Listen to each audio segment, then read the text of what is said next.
Standing on the edge of Ouadane, it would be easy to drive past this small desert building without a second glance. From the outside, it appears modest, just a small square structure standing against the wind and sand. But inside is a fascinating collection of objects. The museum is the life's work of a local curator who has spent years gathering artifacts from the surrounding desert. Being invited through the doorway into the dimly lit room felt less like entering a museum and more like stepping into the memory of the Sahara itself. Every surface seemed covered with objects. Stone axes and hand tools lay beside grinding stones worn smooth by human hands.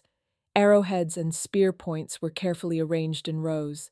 Fragments of pottery sat alongside fossils, animal remains, ostrich eggs, horns, beads, and mysterious stone spheres whose purpose has long been forgotten. The way everything had been assembled was impressive.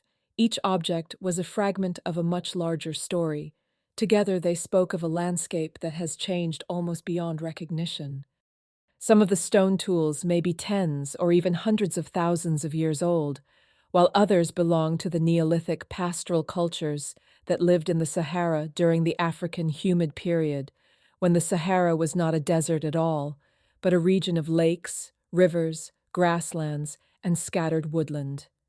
During this green Sahara period, between roughly 11,000 and 5,000 years ago, people lived here alongside giraffes, antelope, ostriches, elephants, hippopotamuses, and countless other animals that seem impossible to imagine in this landscape today.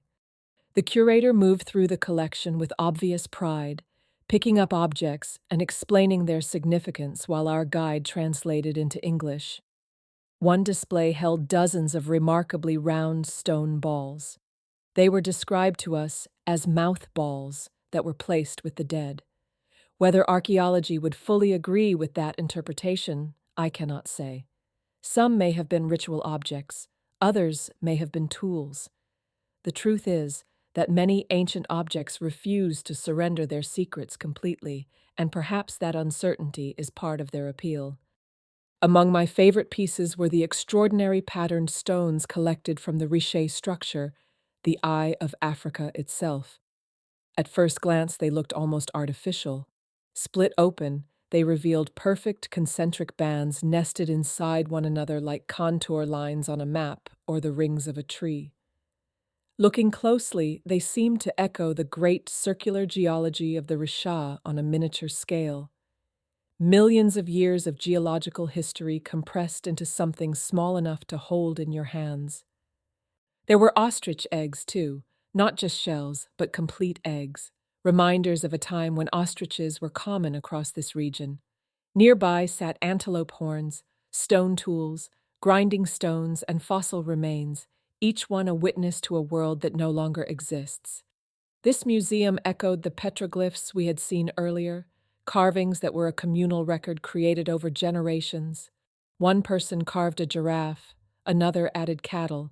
Someone else left symbols whose meaning has long since vanished. This museum felt like a modern continuation of that same impulse.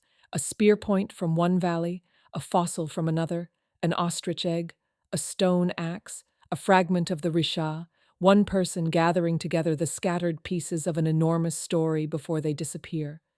The building itself may be small, but contained within its walls are traces of vanished lakes, forgotten hunters, extinct landscapes, migrating animals, ancient craftsmen, and geological processes that began long before humans ever arrived. In many ways, the curator is not simply collecting objects, he is guarding memory. And in a land where the desert constantly erases its own past, that may be one of the most important jobs of all.